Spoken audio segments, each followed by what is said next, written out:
This Wednesday marks 30 years since the case of O.J. Simpson that became the trial of the century.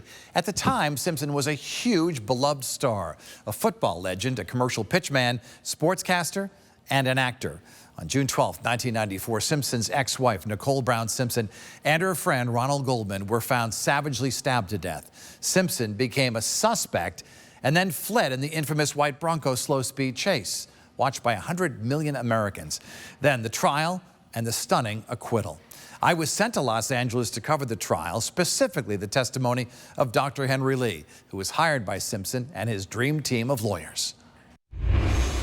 And with us now is the legendary Dr. Henry Lee. Dr. Lee, great to see you. Good to see you, too. Nice to see you. Really? So I've been covering you for 32 years, and it's just amazing. And you'll be celebrating 50 years at the University of New Haven next year. You've been fighting crime for most of your life. 65 years. 65 years, that is remarkable. But of course, my biggest assignment was when I got sent to Los Angeles to cover you.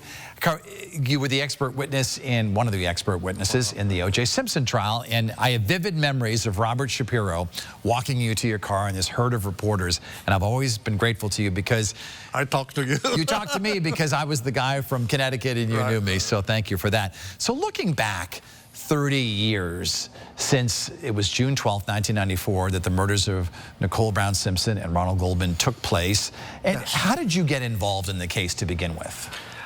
Bob Shapiro called me. He called two experts. Dr. Michael Bowden, he that time was chief medical examiner for New York, and myself asked us to look at the case. And so they flew you to Los Angeles right away to see the crime scene, correct? So you went there hours after the murders. Yes. We called the Los Angeles Department, also DA's office, and they agreed. Say, Dr. Lee, thank you very much, and we'd rather to have you as defense expert because you are always fair to everybody. So they initially, the first couple of days, let us go to crime scene, but we cannot pick up anything, but we can observe. We can also observe autopsy and look at the crime scene, but subsequently they closed the door. Lack of communication. Otherwise, the outcome of the case may be different. These crimes were vicious. Yes. This is a very, just like you described, vicious crime, murder, a double homicide. So it's a passion type of a killing. I have a couple questions for you. Number one, do you believe that Los Angeles police officers and detectives planted evidence in this case? I did not. I testify, yes, it's sloppy, but I did not. When they are asking me, both prosecution, defense, press the question, I say, I don't have direct evidence to prove that. I don't have evidence to disprove that. So you probably remember my testimony. I say something's wrong here. That became a famous phrase later used in the case.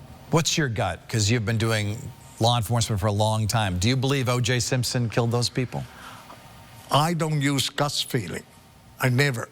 Based on the evidence, do you think based on scientific evidence and logic analysis. That's why whatever our result, some prosecution like it, some defense like it. You don't believe that the prosecution proved that he killed her? The DNA, as I've testified, at the scene, they found some blood stain. They did the DNA.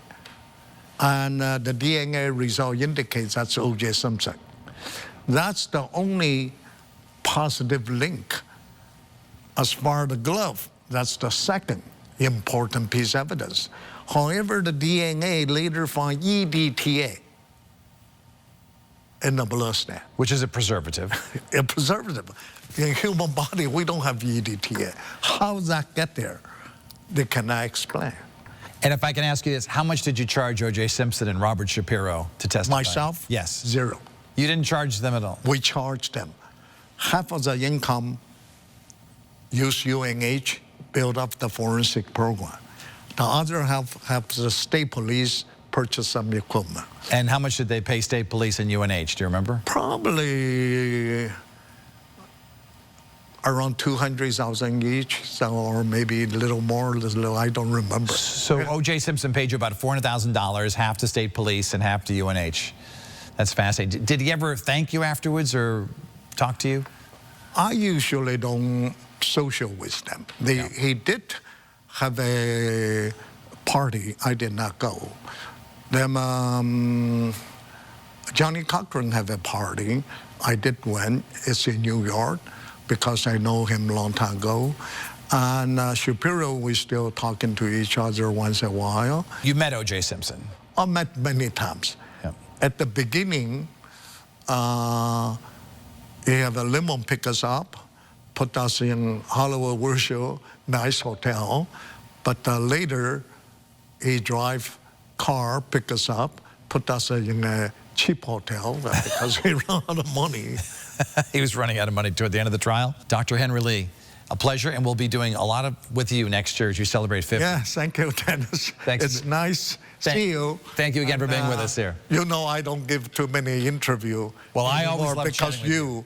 I decide break the rule. Well, I appreciate you trusting me. Thank you. Thank you. And when we come back, Kevin Rennie and the column that took him 50 years to write.